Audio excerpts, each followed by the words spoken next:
Hello friends, welcome to our channel. ఈ పచ్చి నెత్తళ్ళండి.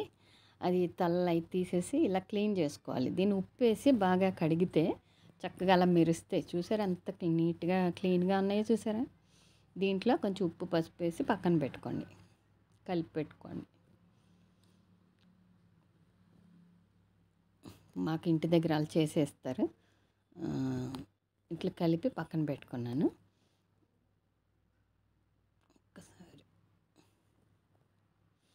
ఇప్పుడు మనకి కూర కోసం ఒక 3 ఉల్లిపాయలు, ఒక టమాటా, పచ్చిమిరపకాయలు, వెల్లుల్లిపాయ, జీలకర్ర కూడా వేసుకోవాలి. ముక్కలు కోసుకోవచ్చు. నేనైతే పేస్ట్ చేస్తున్నా, కచ్చపచ్చగా గ్రైండ్ చేసుకుని తీసుకుంటా. ముందుగా బాండి పెట్టుకుని ఆయిల్ వేసుకోండి.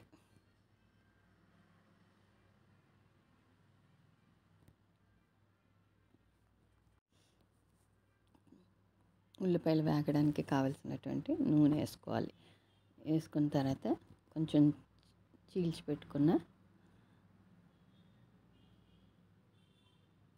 పచ్చిమిరపకాయలు చీలికలు వేసుకోవాలి.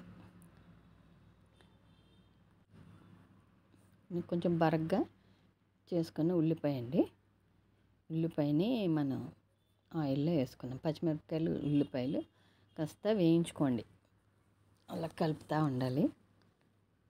కొంచెం ఉల్లిపాయ వేగినప్పుడు కాస్త అడుగు పడుతుందండి, మరి కలుపుతూ ఉండాలి. తర్వాత ఒక టమాటా, వెల్లుల్లిపాయ, జీలకర్ర మిక్సీ చేసుకొని అది కూడా వేయించుకోండి. దీంట్లో వేసేసుకోండి. కొద్దిగా 3 వంతులు వేగింది కదా. ఇప్పుడు ఆ టమాటా, కొంచెం వెల్లుల్లిపాయ, జీలకర్ర, వెల్లుల్లిపాయలు ఒలిసి పాయలుగా కూడా వేసుకోవచ్చు. నేనైతే గ్రైండ్ చేసాను. ఈ పేస్ట్ మనం ఉల్లిపాయలో వేసి 10 నిమిషాలు వేపుకుంటే ఇట్లా గోల్డ్ కలర్ వచ్చే వరకు, గోల్డెన్ బ్రౌన్ కలర్ వచ్చే వరకు వేయించండి. ఇప్పుడు ఈ నెత్తళ్ళు వేసేసుకుని ఇంకా వేసిన తర్వాత మనం పెద్ద గట్టిగా కలిపితే విరిగిపోతాయి. కొద్దిగా నెమ్మదిగా ఒక్కసారి అట్లా అనుకోండి. కాసిన నీళ్ళు అంటే చేయి కడుక్కున్నాం అన్నట్టుగా కొంచెం నీళ్ళు పోసుకోండి.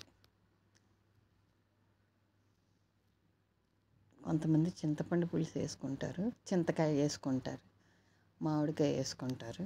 నేనైతే ప్రస్తుతం ఏమీ ఇట్లా కాస్త ఈగురులాగా చేసుకుంటున్నా అంతే. కరివేపాకు కొంచెం తీసి, మాదే గార్డెన్లోది కరివేపాకు వేసుకుందాం. కొంచెం